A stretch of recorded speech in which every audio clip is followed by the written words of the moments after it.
So welcome you all in the webinar organized by School of Law, GT Goenka University. I, Dr. Tabrez Ahmed, welcome Advocate Badrinath Durvasula and the students, faculty, lawyers, friends, and all the other participants in the webinar on an important topic, project management and regulatory challenges in the COVID-19, organized by School of Law, GT Goenka University, in association with Policy Times and GT Goenka Uplearn Academy, promoting specialized webinars for specialized learning during crisis.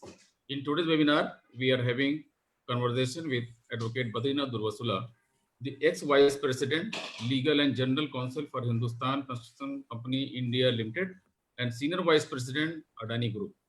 He is internationally acclaimed authority and well-known figure in the field of infrastructure law, a pioneer in the construction industry, which had built many nuclear power plants, the iconic Bombay Worli ceiling, and the Mammoth Lavasa project in Maharashtra.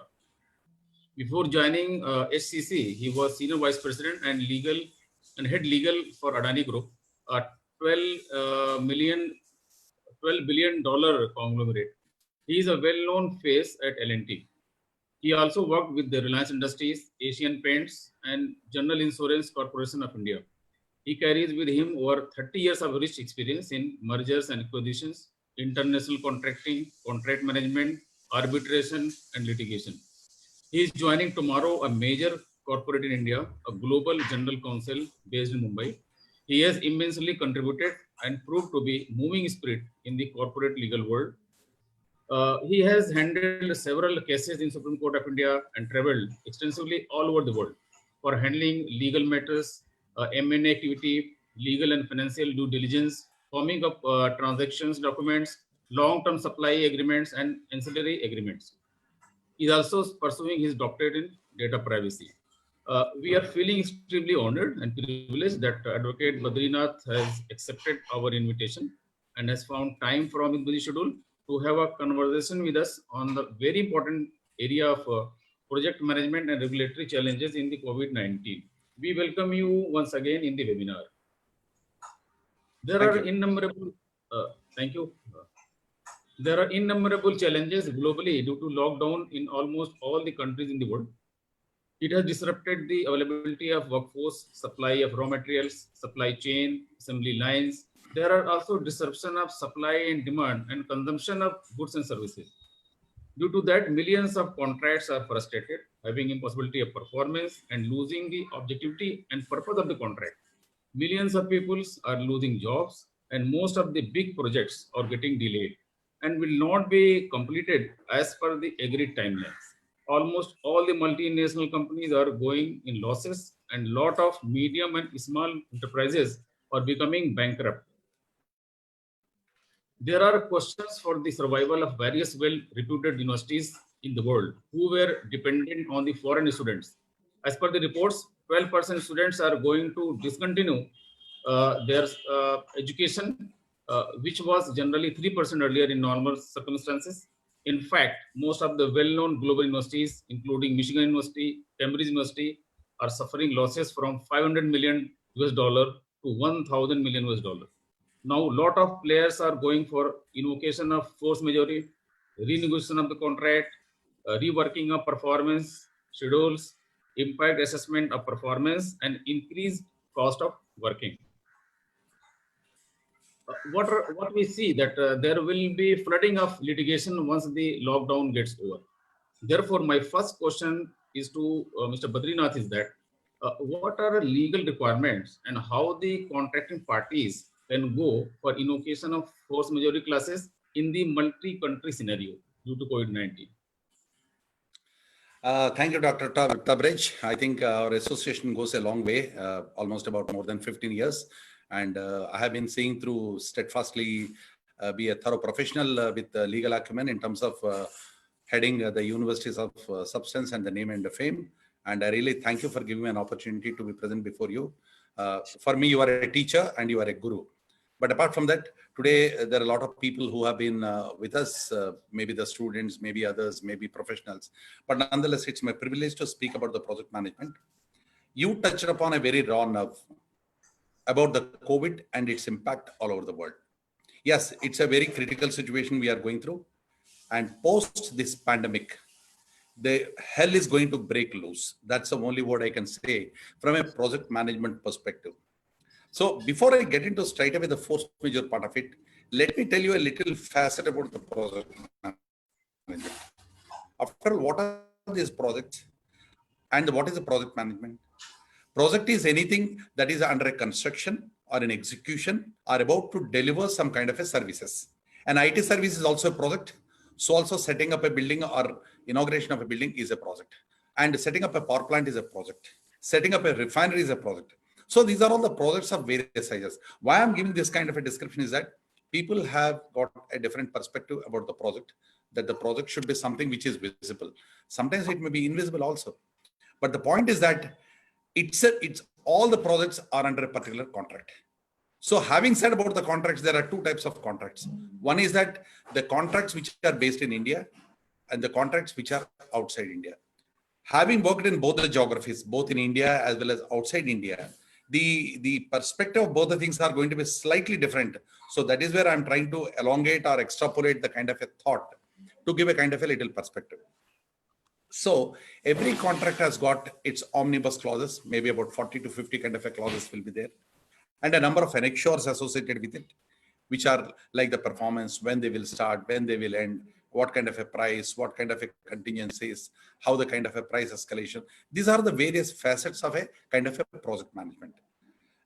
I would suggest, if you are a student, in the sense that the people who are attending this webinar is a student, obviously he need to pick up one of the kind of a projects. One of them could be a kind of a turnkey contract or a kind of a multi-faceted contract or EPC contract. So EPC contracts are the contracts which gives a kind of a substance from end to end. This is also called total deliverance contracts. These are. So I think these are the ones which gives a kind of a substance and understanding as to what the contract is about. But a contract cannot stand in isolation. It needs to have some safeguards.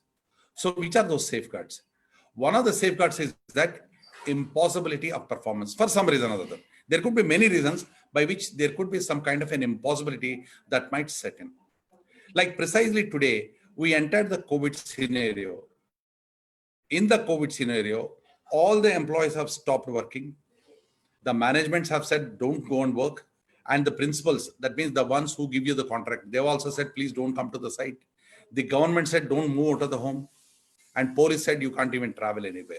But at the same time, it's not that we are not supposed to deliver our duty. We can deliver our duty, but to what extent? Many times physical presence is required, and we need to sew up many deals, which is not happening today. So in this given context, so how to proceed with the contract? Because the contract, where most of the contracts, time is the essence of the contract. Unfortunately, in this situation, we don't have the time as an essence, because we already missed out almost about 2.5 months, and we don't know about another 1 month the lockdown will continue. And it's not with the end of the lockdown, again, to recoup the activities and to come back to a shape.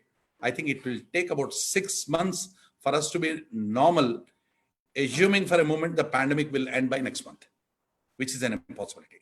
So today, if we get into a lockdown of 3 months, the impact of working is going to be for 6 months.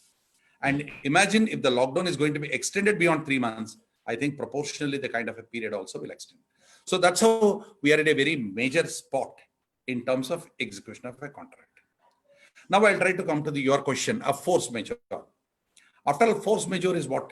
It's a clause which protects both the parties, that in the event comes onto the and into the contract, obviously there becomes a kind of an impossibility of performance. I am not talking about section 56 of the Indian Contract Act, which speaks about the impossibility of a performance resulting in termination. I'm not getting into that. All I'm speaking about is that most of the contracts have got a force majeure clause. The force majeure typically reads like covering the areas of war, arson, some other disruption, etc., which are beyond the control of the parties, both the parties, the principal as well as the contractor. I think that's a kind of a context in which we are sailing through. So today, first and foremost imperative is that the party who is suffering because of the COVID activities executing a project, they need to immediately trigger the kind of an activity called immediately force majeure clause invocation is a must. One need to invocate the force majeure clause, without which it's impossible for anybody to derive the financial and obligatory issues that are governed in the contract. Every contract involves a huge money. Imagine, for example, that erection of a telecom tower. Erection of a telecom tower results in erection, connection with electricity, and then thereafter the transmission of electronic signals, and finally there is a revenue generation by using the mobile phones or data applications, whatever it may be. So for a project proponent, that is a principle, it's a revenue generation by erection of the tower. By me, the contractor not performing the duty of erecting the tower because of the COVID or any other activity, the revenue generation of the other side is impacted. But at the same time, look at me as a contractor. I have a face. It's not that I have got the equipment in my kitty. I need to order the steel from somebody. I need to order the cement from somebody. I need to mobilize the manpower. I need to have the electrical cables in my disposal. Then I need to start the working with a blueprint. Today, when the activity is happening, it doesn't happen that way, that all these things are coming to my shore. I'm not getting my cement. I'm not getting my steel. I'm not getting my electrical wires. I'm not getting the tower material where I need to construct the telecom tower. So if the principal says that you, Mr. Contractor, you are to be blamed at because you are not erected the tower on time, I'm losing the revenue. That's not the right proposition. So the proposition is that the principal should recognize me that he is under the impossibility of performance, as a result of which he has invoked a force majeure clause in the contract. But this COVID, whether it forms a part of the force majeure or not, that's another thing to debate. That will come to the next step as such. But today, the first and foremost prerogative for us is to invoke the clause called force majeure. So once you invoke the force majeure clause, then there is a lot of other mechanism which will step into the juggernaut. In the sense, when a project is going on, both the parties will sit usually on a monthly or a fortnightly basis, take a review of their progress, as to what extent they progressed or to what extent they are impeded from progress, and they're all recorded. Tomorrow, in a court of law, or in a matter of arbitration, or even in a reconciliation, this data is very, very vital. So the force majeure clause has to be invoked. The specific answer to a question that every contractor, whether he knows or not, whether it's a matter of public knowledge or not, the moment we have a contract in hand, that is the force majeure has to be invoked as such. Take, for example, one small example I'm giving about your own university. In the university, in your department, there might be some kind of activities going on because of the where you issue the material and the contractor comes and sets up those things. Today, you are not able to give the material to him, as a result of which the contractor is not in a position to come to your premises, and in the university and to your classrooms, he could not do a particular thing as such. So here, tomorrow, he might sue you that you are the one who caused a delay. So as a result of which, we from the university have to give a notice to the contractor that, look, there is a force majeure which has happened. So necessary things will be done. Let's sit and negotiate for a further extension. So that's the kind of thing. Having said about force majeure and its a inevitable nature to invoke under every contract by everybody, there are two types of scenarios we need to look at. One is the Indian scenario, where these are all the standard form contracts. And one is an international thing, where most of it are governed by FIDIC contracts. So they have got different contexts. But either of the things, we need to invoke the force majeure.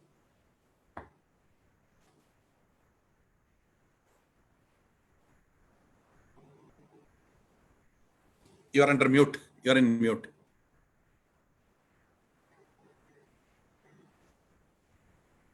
Okay. Thank you for very elaborate and nice answer.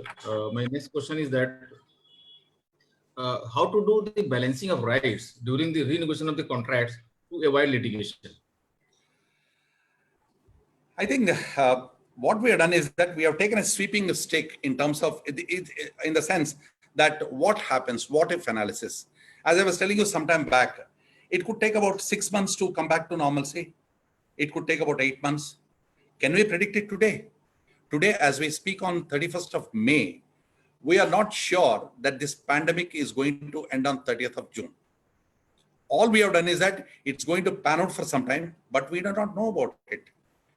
And has anyone told you that the factory production has started in terms of the cement supplies so that you would get about 1 million tons of cement, whatever it may be, your quantity, by so and so date? No, we are not aware about it. The plants are shut. The roads are shut. The interstate movement is shut. The suppliers are not giving. The vendors are not selling. So we are all in a kind of a catch-22 situation that none of us know about the actual outcome, which is likely to pan out, and whichever way it is likely to pan out. And that's a very dangerous situation we are in. So the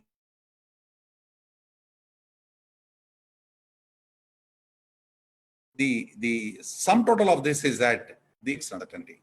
Even to go to the section 56 of a termination, section 56 of the Indian Contract Act speaks about termination. So that's an end result. So let's not look at it. But what are the options available? The options available are that we need to sit and renegotiate a contract. But is it possible? Is there a condition time both the parties can sit and renegotiate the terms? I don't think. Even 1 out of the 1,000 contracts, 1 in 1,000 contracts will not say renegotiate the terms of the contract. Either they'll speak about the fixed cost contract, or they will speak about the kind of a standard contract, but none of them would ever speak about renegotiation of the contract. But is it not imperative? Is it not imperative? What you are getting yesterday, I'm sure you must have gone to the market. What was the vegetable which is costing about 50 rupees? Today it is 100 rupees. The same vegetable between yesterday and today, or within a month, it has shot up by about 100%.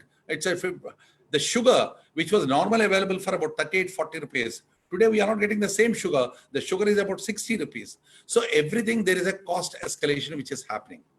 Similarly, today, a flight ticket, which is to cost, some of you can really see that if an overseas travel is there, what would normally cost about 50,000 or 1 lakh, today it is about 2 lakhs to 3 lakhs. So everywhere the cost escalation has happened because there is a sudden demand and there is a lesser supply. So this is going to be the kind of an effect for the next few months to come, or maybe in a year to come, in my estimation. For me, the estimation is about 1 year. I'm an optimist, thinking that the COVID will end by September, and within 1 year, things will be all right. That's a kind of an optimism I have it. But where is the reality? An optimist can only be optimist, but it cannot be realistic. So let's see how we come to the bridge. But the point is, do we have the levers to renegotiate? I think today, in a kind of a standard situation, or even if you go to a kind of an arbitration or that of the litigation as an end result, there is always an opportunity on the part of the people to renegotiate a contract. If we don't renegotiate it now or initiate the steps for renegotiation by either initiating conciliation or a discussion or whatever it may be, it will not be held good in a dispute resolution at a later point of time.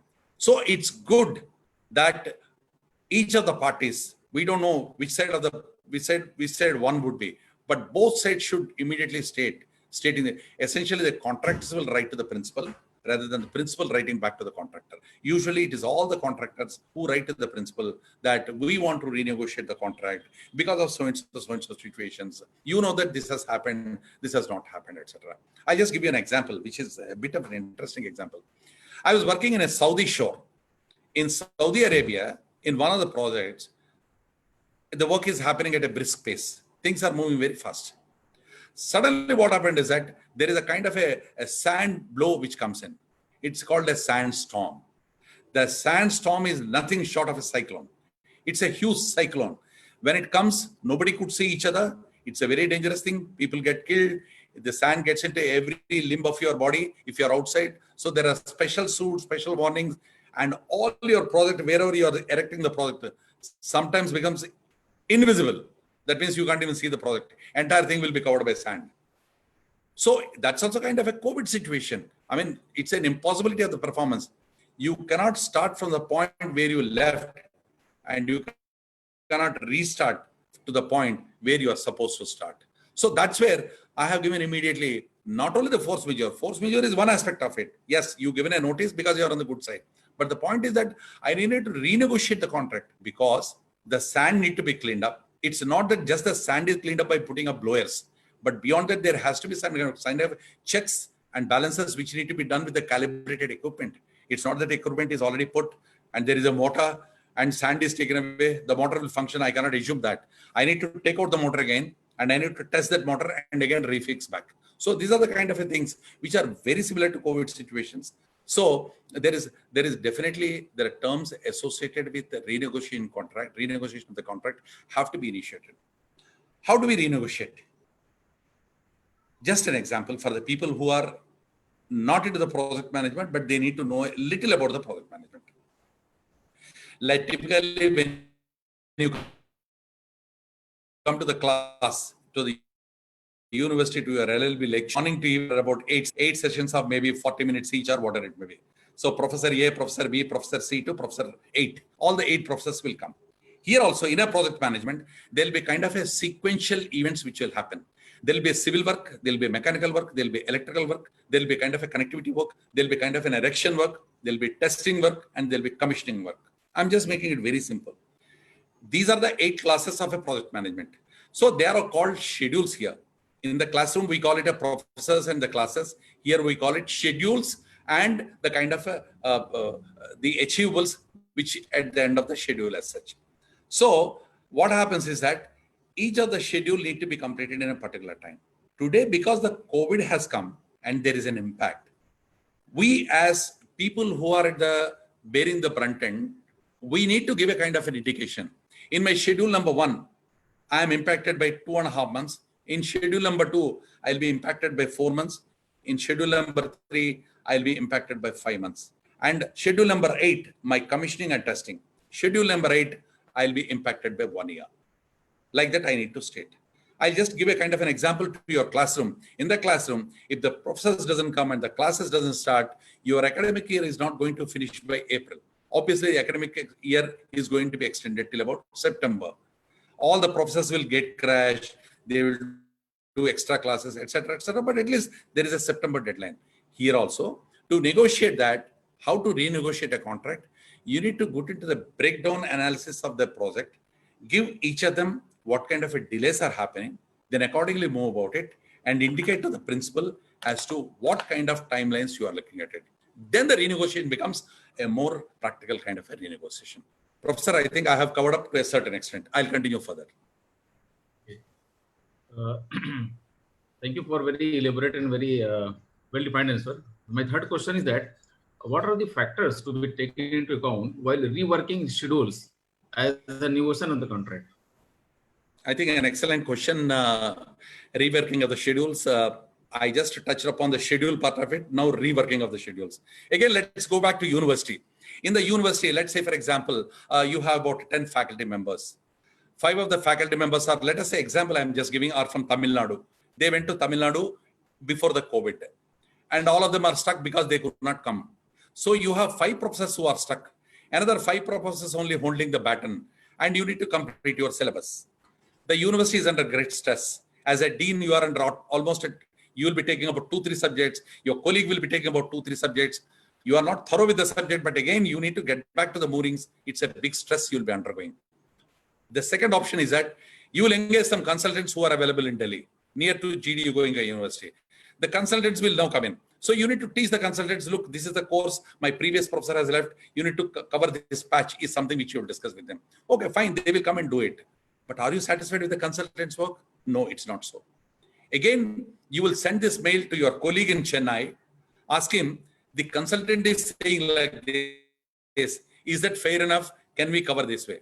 Then he says yes or no, or makes some modification and gives you back. Then as a dean, you say, you give a green clearance or you give a clearance to the kind of a consultant. In a similar way, when you come to the project management, let's come to one of the schedules. One of the schedules is a kind of an erection. Erection is a principal schedule. I will just give you a very interesting example of one of the pipelines we were doing in Kuwait. A pipeline erection was there. A pipeline erection was there, and suddenly there was a kind of an inundation. Inundation means the waters have crept because of some other design somewhere else. It's a project petrochemical complex. I have to do the pipeline of about 8 kilometers from point A to point B. Because of some other project which is happening in the shore, Mine was a dry bed on which I had to lay my kind of a pipeline.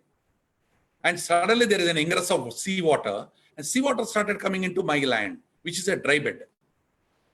So I don't know what to do with it, because seawater is something which I cannot take it with my hands. I cannot do it. I cannot put a little pump and pump out the water. No, it's not so. It's a seawater. Seawater comes in huge billions of gallons. It comes in. So it's completely, the schedule is completely off the kind of a tangent. I do not know when the seawater would recede. I don't know when the pipeline which have been put on the ground just to be welded and connected in the entire 8 kilometers. And some places, the pipelines which have come and stored, some of them got washed away in the water. So I need to procure the fresh water. And remember, when a pipeline is there, pipeline get a coating in it. It has got a coating. It has got a stress test. I'm just giving some technical terms. Don't get worried by it. I myself am a lawyer. But nonetheless, once we get into the project management, everybody would know about these things. So a pipeline is not a mere pipeline. Pipeline has got some insulation inside. Pipeline has got insulation outside. And it has got a kind of a stress test, water test. So many tests will be done. Here what happened is that in the 8-kilometer pipeline, this is one schedule of erection of a pipeline. What happened is that some pipes have been lost. Some pipes are submerged in water. Some pipes are just moved away from where they have been kept because of the water ingress. So I need to estimate A, B, C, D, E. The pipelines which are lost, the pipelines which require refurbishing, the pipelines which need reconnectivity, the pipelines which are intact, etc., etc. That means you have to do a deep dive into the issue. So the schedule means each of the schedules, be it a civil erection, be it a mechanical erection, be it a kind of a erection of the entire pipeline, or be it a commissioning. Each of them need to have a kind of a breakdown analysis. That's a wonderful art for a lawyer. I tell you why I'm a lawyer. It's not only about the engineers. Many times we think that what is it Mr. Badrinath is talking about the project management, but actually he's supposed to talk about the law. Why is it he's talking about the project management? Remember, at the end of the job, every engineer will come to the lawyer. That means the general counsel who is there. Sir, this is the format I am submitting to the principal, my Kuwaiti oil agency, Kuwaiti oil in charge, the government of Kuwait. So am I right in terms of my presentation? So I'll be looking at it, or the general counsel, the lawyers, you will be looking at it from a perspective whether it has got a potential weak spots in it, because you are a third party identification. Whether there are any weak spots in it. If you go for a kind of a reconciliation, it will fall through. Or whether if you go for arbitration, will you succeed? Or if it is a litigation, whether there are good points in it. Has he covered the terms as per the contract? Has this contractor has fulfilled all in the contract is the one which should be looked at. I think that's where we, the lawyers, we have to be fine-tuned to the project management. Don't worry, I'm not going to scare you. Maybe you do 1 or 2 projects, you'll be experts at it. I've been doing all my life, so I can speak any language. In fact, most of the project managers are a little worried about me because they come to me with papers, they doubly do it and then come to me, because I have the potential to, I have the responsibility to ensure that they are on the right track. So we, the lawyers, we need to have this kind of a facet of understanding as to how the project will function. So the schedule need to have its backup documents, its step-down sequencing, and its beautiful connectivity in terms of what you are asking for a schedule extension. What you could have normally done in 6 months, when you're asking for 11 months or 12 months, on what basis you are asking. That's how we have to rework the schedules. It's an absolute must, without which it's very difficult to succeed. So be it a small project or a major project, this is one facet one need to be very careful about. Thank you for a very detailed and well-defined answer. My next question is that since there is no foolproof research till now, and players are only speculating in the future, therefore, in this unexpected scenario, how to do impact assessment to frame the strategic policies for the success of the corporate world? Dr. Tabrez, I think you raised a very, very pertinent point.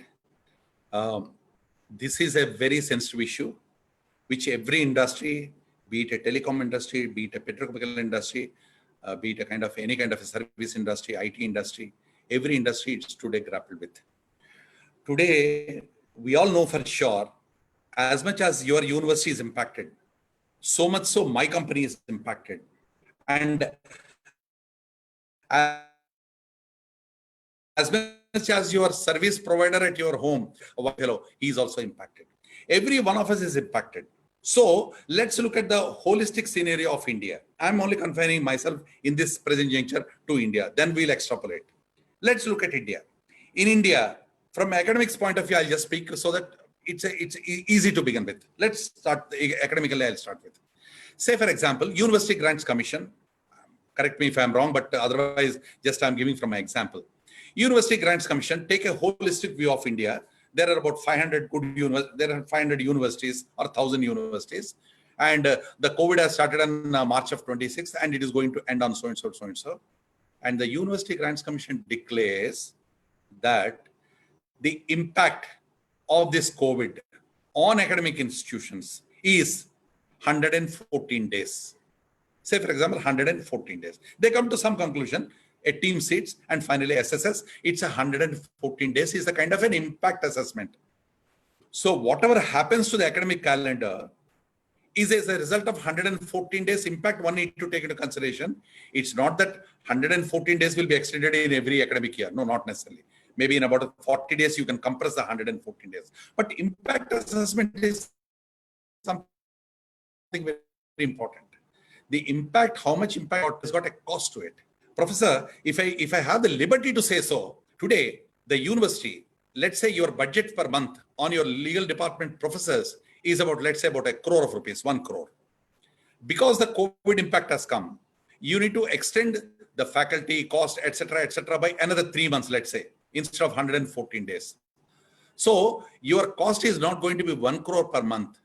The cost is going to be 1 crore 20 lakhs per month. Because there is additional things you need to bring in, there are idling, etc., so many happens. Your cost is not going to the same cost. So that is called an impact assessment. One is in terms of a time and the date. Second is in terms of the cost.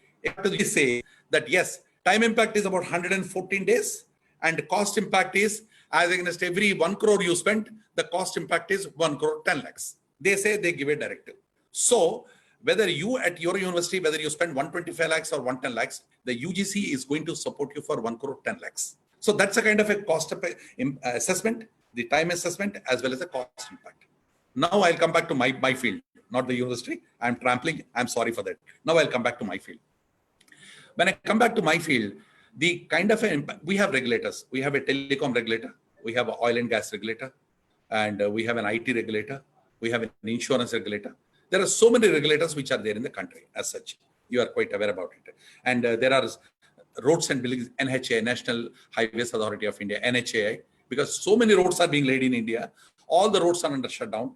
NHAI is the principal authority. I just take the example of the NHAI, National Highway Authority of India. Okay, he is our regulator. He's the one who supervises the National Highway Authority of India. Is the one who supervises all the kind of roads activity that is happening in the country. Now let us start with the example.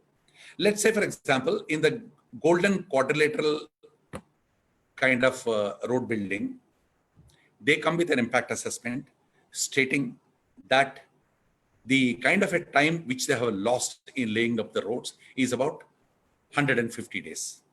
Obvious, they have lost almost about 150 days. And the cost impact arising out of it. So the impact assessment has come at 150 days in Sector A. In Sector B, it will be 115 days. And there are some activities which are already happening because of the COVID or not because of the COVID. It's about 100 days.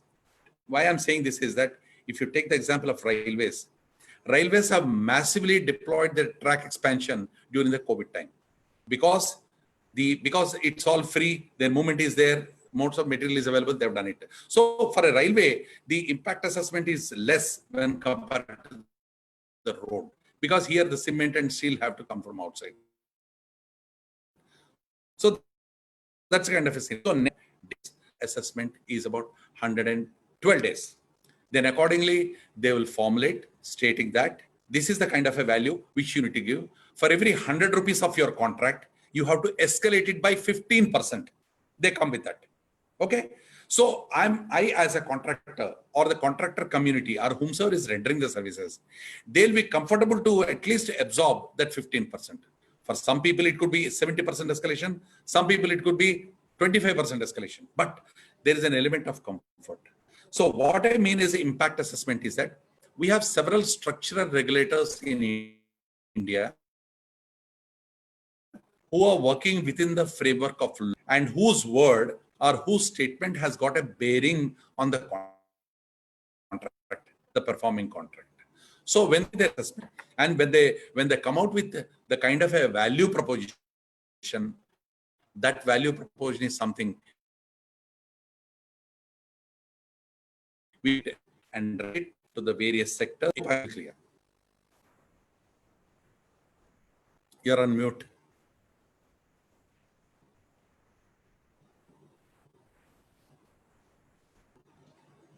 Okay, thank you for very detailed answer. My next question is that due to the multiple issues, now there are increased cost of working. How to handle the situation to maintain the profit of the company for the business survival and for the further growth? I think this is crossing everybody's mind at this point of time. Why? Because some people say that we don't have to go to the offices for the next 6 months. Some people say that only another 3 months we are shut. So where is the mobility? And you know for sure in these Shamik trains, all the laborers have gone back to their homes. About railways says that it's about 1.5 crore people they have moved back to various places. So these are all the labor who are working on the sites. So the labor need to come back. When will they come back? When they get an absolute comfort, the labor will come back. They're not like our white-collar professionals who just have more of a responsibility in terms of delivering a thing. So come back to university, come back to office, immediately start working. No, they don't do it. And they have nothing else to do, then they'll come back to the project. Today, we are really stuck. We are really stuck like anything. Again, I'll replicate one of my examples where I had, it's not COVID, but definitely we were working in Oman in a project.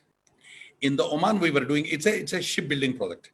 Shipbuilding project we were working on. And I need to get about 10,000 labor for the work. 10,000 labor had to come. You know for sure that when the labor come with visa. The visa is to be issued by the government. I have contracted with Mr. X, a company. The company said that you bring 10,000 labor to do this work. So I have to mobilize 10,000 people, including Filipinos, Sri Lankans, Bangladeshis, Indians, Pakistanis, and various other multinationals. 10,000 people are not available in India alone. Please remember that. For those who are interested in project management on the webinar, I'm just telling, mobilizing 10,000 people is not an easy thing. Mobilizing 1,000 people is not an easy thing. I'm telling you, it's very difficult task. So 10,000 people you need to go to depend on Philippines, you need to go depend on Bangladesh, Pakistan, India, and various other countries, and Sri Lanka. So that be the case. We mobilized about 10,000 people, fine, with great difficulty. By the time we mobilized the 10,000 people, I lost by about 2 months. It's not a commodity to just to buy. It's a skilled human being which need to be brought to the work. So the skilled human being, for him to pack up his bags in Philippines, pack up his bags in Sri Lanka, board a flight or a ship or whatever it may be, and come to Oman, it's a big job. So he has come, fine, landed. All of them, I lasted about 45 days we are lost in terms of showing up 10,000 heads to the people, to the kind of a company. Then it's a question of, okay, come in. So we went there. It's not that 10,000 people will open the gate at one go and then walk into the project. No, it's not that way. What we need to do is that we people into the project. Imagine a gate when a security system, I'm sure that in a university, when your security fellow lets you in, he can handle at best about maybe about 1,000, 5,000 people in a day. Allowing 10,000 people besides his own people, it's an impossible task. So that itself took about another 15 days delay by the time we had the gate passes for 10,000 people to move in. So all the 10,000 people have moved in with about 60 days delay inside the site. Imagine for a moment, is it due to the contractor's delay? Or is it due to the government delay? Or is it due to the project delay? How do we classify it? Is there a scale or is there a benchmark? Yes, to a certain extent, my delay, to a certain extent, the government delay, to a certain extent, the project proponent delay. All of us have contributed to the delay, but there is a delay. As a result, what happened? There is an increased cost of working. Increased cost of working means by the time the 10,000 people have come and I have fed them for at least 15 days extra, I've arranged for their hotels, accommodation, rooms, whatever it may be, a labor camp, whatever you may call it. They need to have the food, bed, and shelter. All the three things we need to provide about it. So 15 days, what is the cost? And on foreign shore. So it's an increased cost of working. It's just one facet I'm looking at it. So increased cost of working is applicable to the material as well. I'll just quote another example which will interest most of you. So I'm just sharing an example. Reliance Jamnagar have got two beautiful refineries. Okay, each one about 500 million tons kind of a capacity. It's a huge refinery. Fortunately, when I was working with Reliance Industries, I worked for this particular project based in London. You know, the project is in Jamnagar, which is in one remote corner of Gujarat. But do you know where I picked up my cement from? Everyone will be surprised to know about it. The cement is procured from the CIS, the Russian states in the northern hemisphere. Why am I crazy? No. My cost over here, if it is 200 rupees a bag, I got it for 100 rupees there. My entire steel for the Reliance Jamnagar project, which is in the corner of Gujarat, I mobilized from Russia and its peripheries because the ton was costing here 500 rupees, there it was costing 200 rupees. Third important thing, the refinery has got mostly the equipment in it. The equipment, where did I buy? I did not buy in Siemens India or anywhere else, Philips India. I didn't buy this equipment here. We bought the equipment mostly from the Europe. Europe is known for a standard equipment and a quality equipment, or a Switzerland or a France or that of this one. That is where we picked up the equipment because the standards are high, the quality is good, and there is an acceptability in India. So all these things need to be ferried from there to here. It's not that sometimes what happens is that there'll be kind of a cost assessment in these things. I might have bought it cheap, but by the time it could be mobilized, stored, erected, there could be kind of a thing which might happen. It actually happened. In Gujarat, there is a kind of a major earthquake. Gujarat is an earthquake zone, number one. Gujarat, there is an earthquake which has happened. As a result, every equipment got shambled and it got into kind of a cold storage. Again, we need to return them. So there is an element of increased cost of working, which one need to factor in every aspect of life. It's on the wages of personnel. It's on the supply of material. It's on the storehouse, warehouse charges which need to be there. Another example I'm just giving you to excite the mindsets.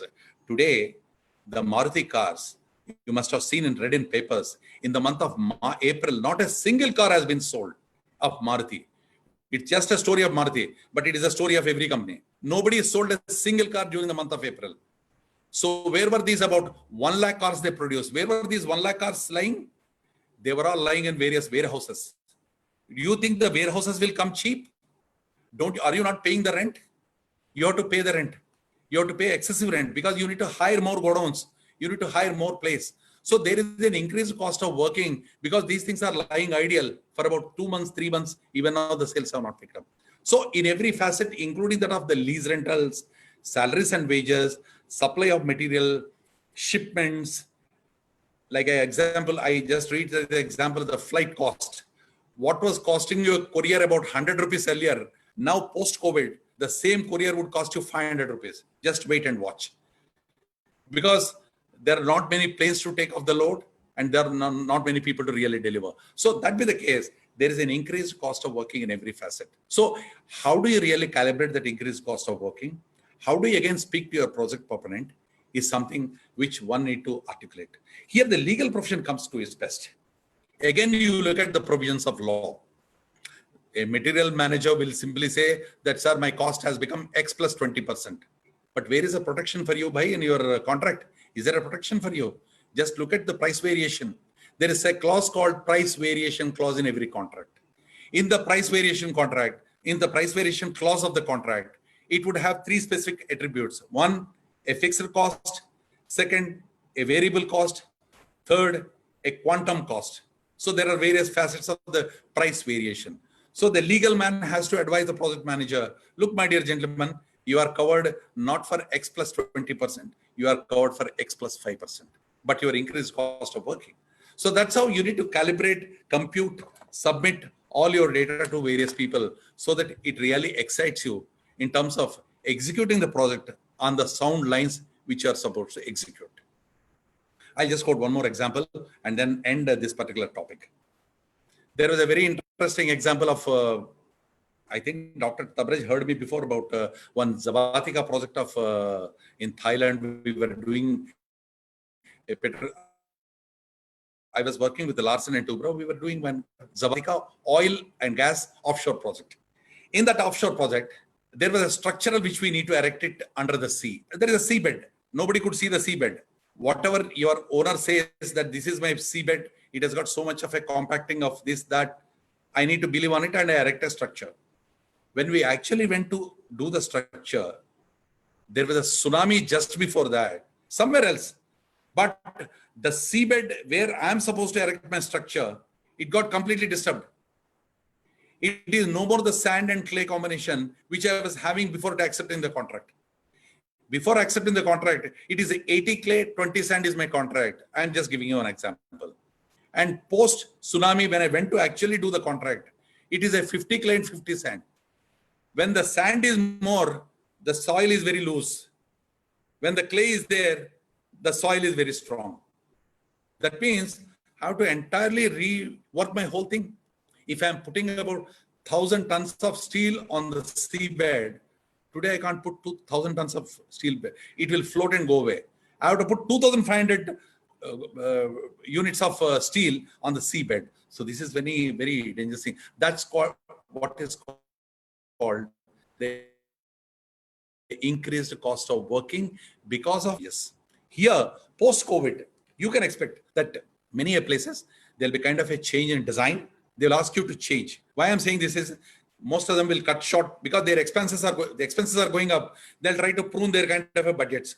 What they do is, instead of putting up 8 kilometers of pipeline, do me only for 6 kilometers.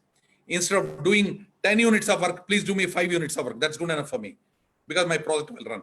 So for a contractor in a contract, there is a double whammy. One is that you have to compress the timeline and your work is also reduced. So the principal doesn't want to give you the full money, but at the same time, he wants you to do the work for half of the work. It's a double whammy, one will get it. So post-COVID, we are expecting huge arbitrations, huge litigations, and a huge kind of a reconciliations which will happen. And those who are the lawyers on the project side, I think it's going to have a wonderful time. And already I'm talking to the London councils and the Indian councils. They're all quite excited about their work post-COVID. Let's wait and see. Thank you, Badrinath.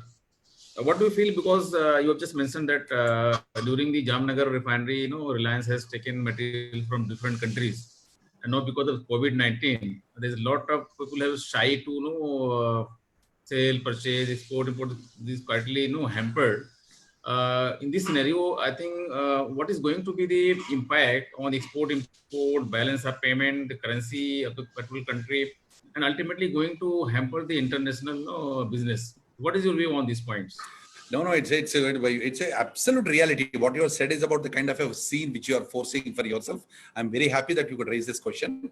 Today, what you're saying is that you raised the first question, that the supplies. Supplies, let's say that I have ordered my supplies. The supplies, let's say a simple example of cement. Say, for example, cement. Cement has to come from some mining, some material has to come to the factory. Some other material, chemicals have to come to the factory. Then they mix up and in the clinker, they make it a kind of a cement. Today, there is no mining which is happening. There is no transportation that is happening. There is no chemicals that are coming into the cement factory. So as a result, the output of cement, which is supposed to be, let us say, about 1,000 tons per day, is going to be 100 tons per day. So when is he going to give you about 10,000 tons? He cannot give you the 10,000 tons. So what we are going to do is that we will have to bank on shores where the cement is readily available or is in a glut. So I may have to go to Indonesia to purchase the cement because I want my project to be on stream. So buying it in India and buying it in Indonesia, what kind of a difference it is? What about my freight cost? Freight cost is bound to increase. and I need to bring by express freight in containers because the ships have to reach me faster. Let's say, for example, that's about the cement and steel. Steel, fortunately, yesterday I was listening to sales chairman on the TV, on the business TV, where he was saying that the production is almost on the same par and they have accumulated the production, they kept it standby. That's good. But today, the moment the COVID is over and it is opened up, all the people who place their orders, they might get their material. But the ones who are waiting for the next project to start, I'm sure that they will not get their material on time. Again, you need to run to one of the states as such. As a result of which, now you raise a point of balance of payments and the kind of currency kind of a demand it is. If we are going more to the kind of a basket of currencies or the kind of a currency which we are looking at, dollar will appreciate. If the dollar will appreciate, rupee will crumble. Then that means what you are paying about a lakh of rupees, you need to pay 1.5 lakh rupees to get the same material at an exchange cost. So there is a kind of a increased cost on the part of the project. So all these weird, unthinked propositions are bound to come to the shores, and that's where the economy is going to be in a mess. On one side, the productivity is not going up. On second side, there are litigations and disputes which are halting the progress of the projects. On the third side, there is a major hit which you are taking on every front. That's where the GDP numbers are coming down, and there is a major hit. Thank you. My next question is that, see, during the COVID-19 period, most of the companies, they've asked for the work from home, and then employees were using unprotected the public highway for doing their transaction and emailing services and all. And they're in the company system, they're using the very protected, secure system. When they're working from home, they're using as per their own choice or different platforms. Because of this, a lot of hacking, cracking, data privacy, data stealing was happening. And also there's a lot of ransomware attacks on the companies because the cyber criminals, they got the very kind of the heavenly time to attack the company and try to steal data from the company resources.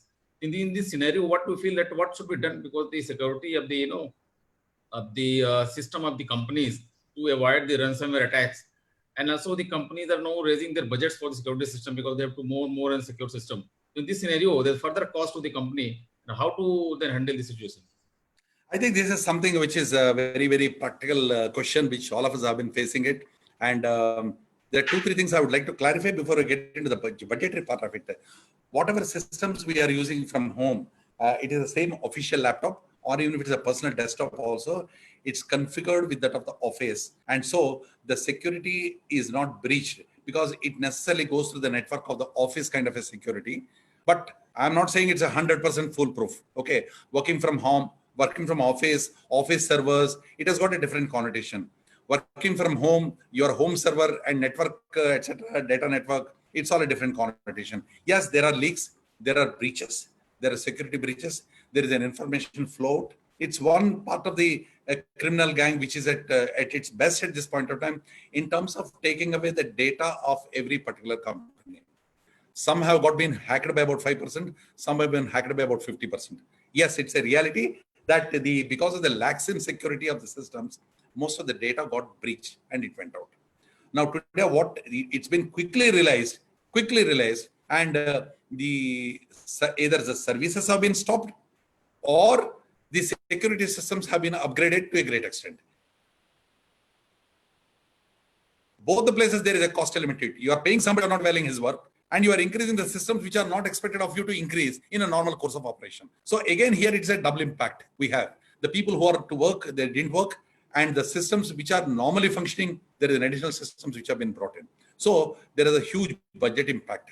So, but this budget impact ultimately translates into a cost.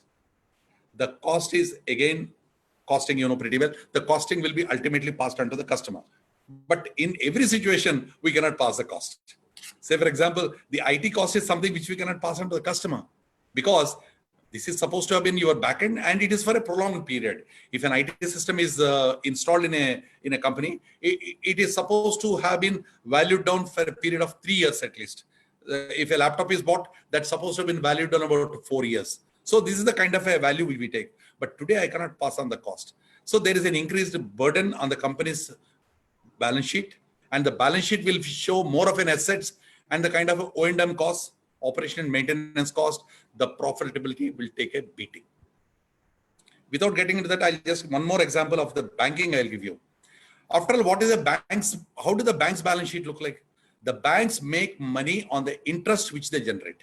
They give you and me the loan, they give the people the loan, and whatever interest we pay is the one which is the income for the bank. There is no other income for the bank. They may have some assets here and there which are given on lease rentals, but otherwise the core income of a bank is the kind of interest it generates from the system. So today, in a situation, last 3 months, they have not generated. We don't know how many months they will generate also. People are failing to pay. People are not paying up. And they did not disburse any new loans in the last 3 months. There is no disbursement which has happened. So it's completely under a kind of a shell. Similar to that example, every company, the company didn't have sales. The company didn't realize the money which has to come to its kitty arising out of the sale.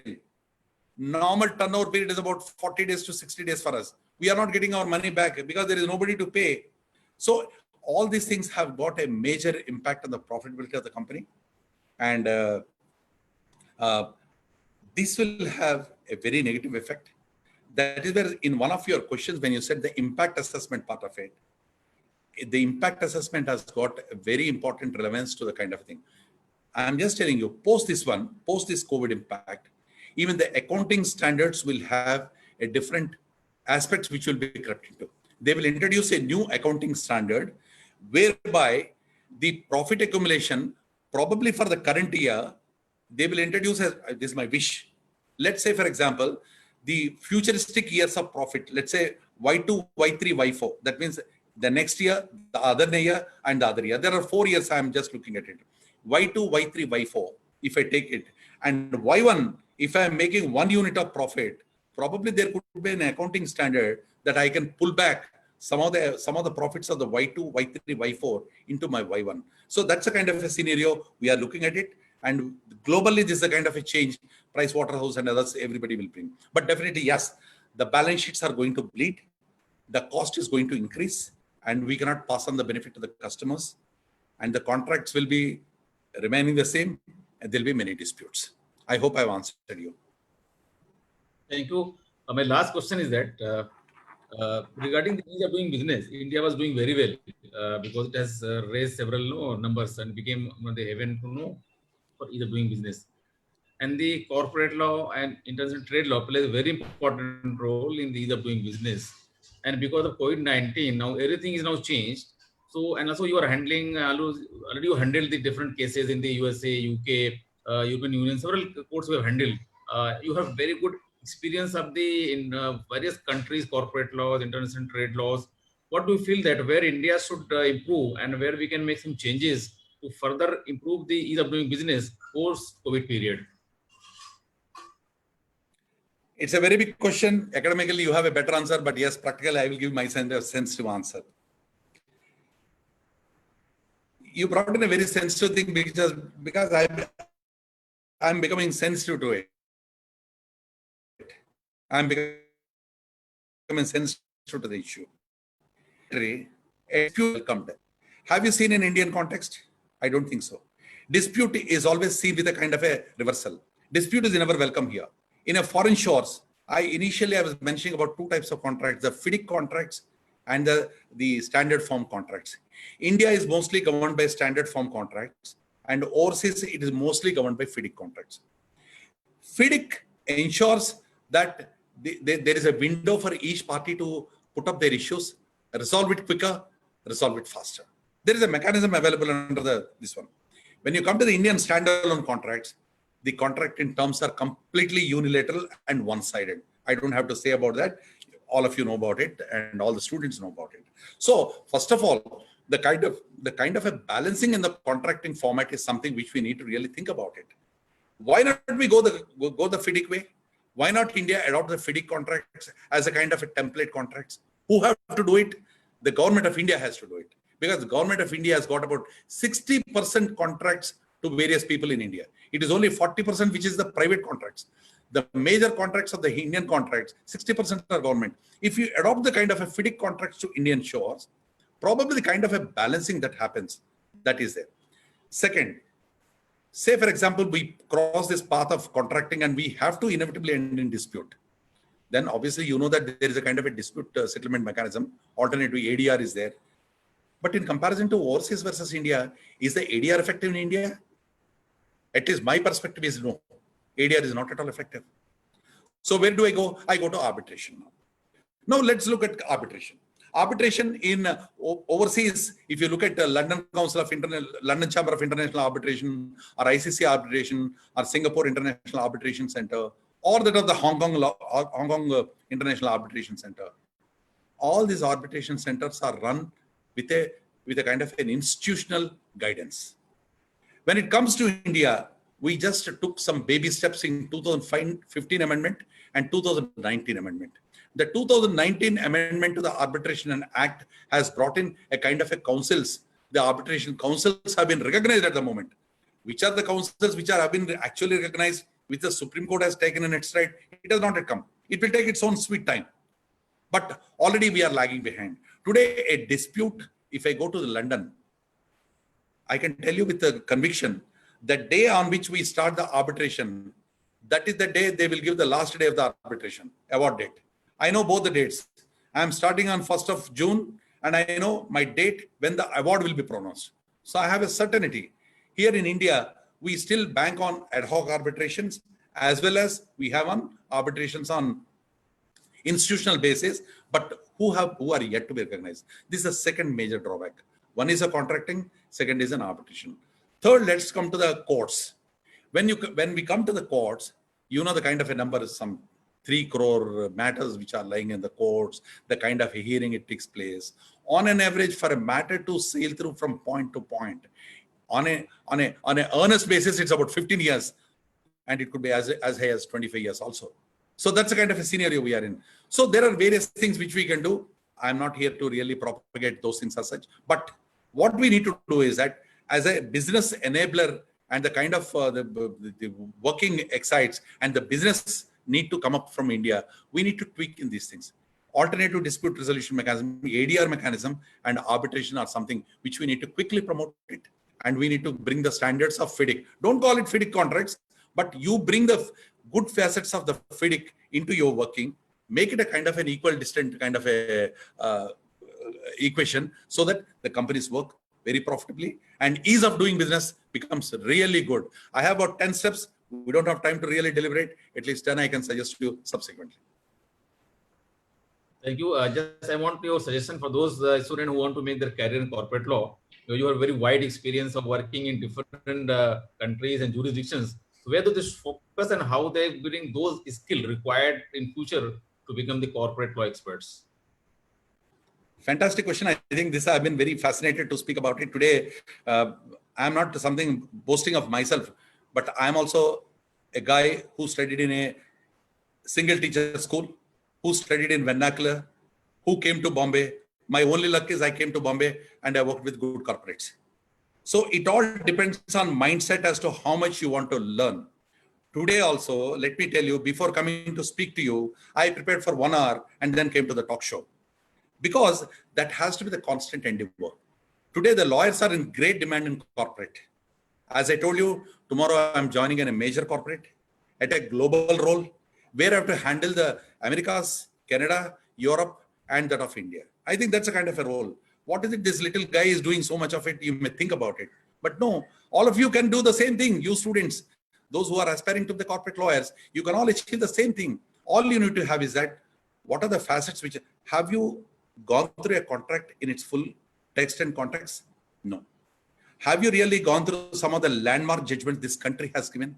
We are proud of some benches in the Supreme Court today who have really deliberated. And one of Dr. Tabrez's favorite topic of data privacy and this thing, a constitution bench has delivered a beautiful judgment. That judgment worth its reading. It gives us a kind of a wonderful landscape as to what it is all about. Like that Triple Talaq bill, so many things we need to really read about it. So the reading has to be continuous facet. One is that we need to not only know about what is taught in school, but we need to read beyond the school in terms of going to journals, going to the case law, and reading the contract in its a fine print. My dear students, please read the fine print of some of the documents which are available. And if your classroom is about, let's say, 5 hours, you need to spend about another 6 hours for yourself. Then only you will be a very successful lawyer. Once you touch the kind of a success in the corporate world, you will never look back. You'll be one of the most successful people in the world. I can assure you that. So corporate lawyers have got a very brilliant feature. They need to look for it as a career. Thank you, Badrinath, for a very wide and very detailed, elaborative answer. And you covered almost the entire world and then given a very thought-oriented discussion and given very finer points. Thank you very much for finding time from busy schedule.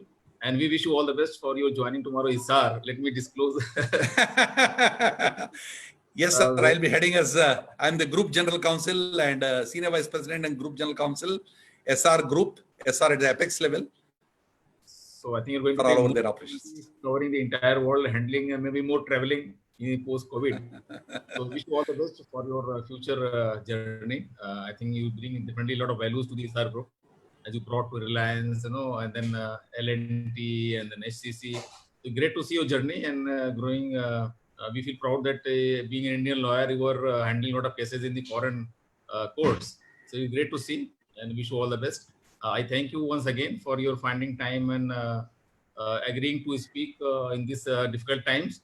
I also want to thank all the participants who found time for this schedule and so interacted and asked a lot of questions on Facebook. And also this will be uploaded on the YouTube and the Facebook. You can further see.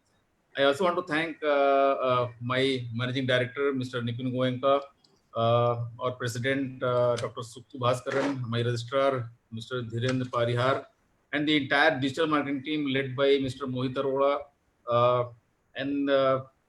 Now our next webinar will be starting from 15 June. Now we are planning that we will be having every week one webinar and trying to bring a lot of good speakers and trying to cover very sensitive, very relevant areas in the entire process.